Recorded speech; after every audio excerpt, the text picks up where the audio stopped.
religion, elle avait elle-même dérivé, hein, même si à l'origine des religions, vous avez des maîtres authentiques dont le discours doit être entendu. Mais la religion était devenue un système de pouvoir, et aujourd'hui, c'est la science qui a remplacé la religion comme système de pouvoir. Enfin, pas exactement, c'est-à-dire qu'en fait, aujourd'hui, la science, elle est instrumentalisée par des systèmes de pouvoir. Donc, et en fait, du coup, il n'y a plus la liberté de penser, il n'y a plus la liberté de discourir, de philosopher, etc. C'est-à-dire, la science, elle est chapeautée par les mathématiques. Elle n'est pas chapeautée par la philosophie. Il y a eu un abandon là, à ce niveau-là. La science aurait dû rester accrochée à sa locomotive qui était Oui. la philosophie. Et l'énorme erreur que l'on a faite, c'est de laisser les mathématiciens prendre le pouvoir au niveau de la science et notamment de la physique. Et c'est ça qui aujourd'hui nous a conduit à une impasse parce que les mathématiciens ne sont pas capables de réintroduire le bébé.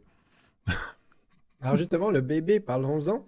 Qu'est-ce qu'il aurait fallu garder des religions, justement? Qu'est-ce qu'elles ont amené sur lequel on pourrait C'est très simple. s'inspirer ou C'est tr- construire? c'est très simple. C'est l'existence de l'âme. L'existence de l'âme, qui est quelque chose de parfaitement rationnel. Et moi, j'ai passé toute ma vie, franchement, à essayer de réhabiliter cette existence de l'âme qui correspondait au départ, lorsque j'avais lu Descartes, à une intuition. J'ai lu Descartes très jeune, hein, à l'âge de 13-14 ans, ce qui m'a vraiment formé l'esprit.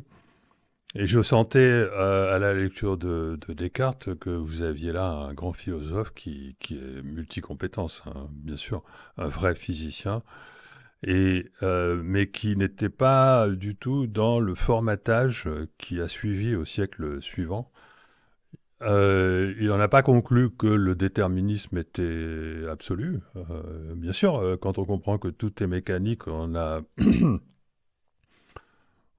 en déduit dans un premier temps le déterminisme, et puis après, mais après, il ne serait pas rentré dans les erreurs qui ont suivi de considérer que tout est matière, etc. D'autant plus qu'on ne sait pas exactement ce que c'est que la matière. Voilà, donc Descartes vivrait à notre époque et il rectifierait totalement son discours parce qu'il se rendrait compte que le mécanicisme, finalement, a été détourné au profit d'intérêts purement matérialistes.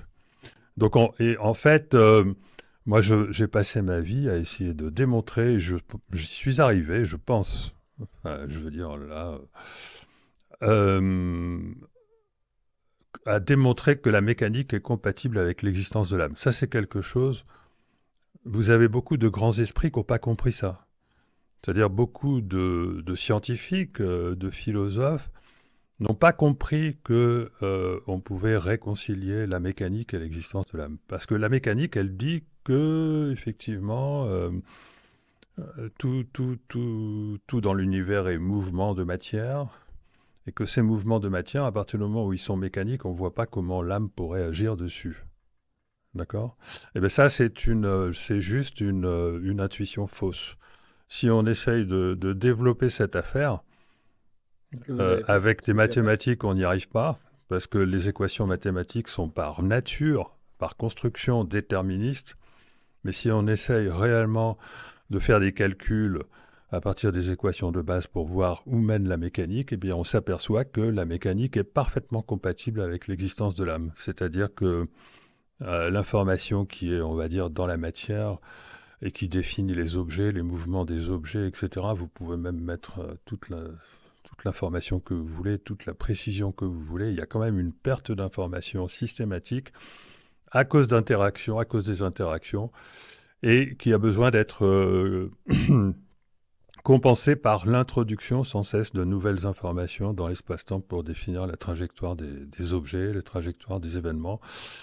Et donc, ça veut dire que notre espace-temps, il est essentiellement contrôlé, j'aime pas ce mot, mais enfin, en tout cas, il est essentiellement orienté depuis son extérieur.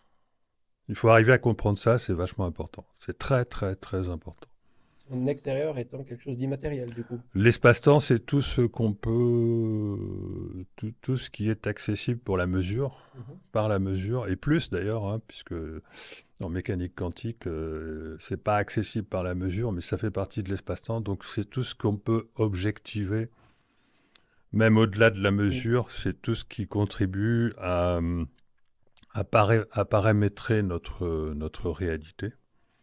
Et donc, a priori, à permettre de tout calculer d'avance, un peu comme l'expérience de pensée du démon de Laplace, où on disait que, donc ça date du 18e, du siècle de l'extinction des Lumières, n'est-ce pas? À cause justement de Laplace.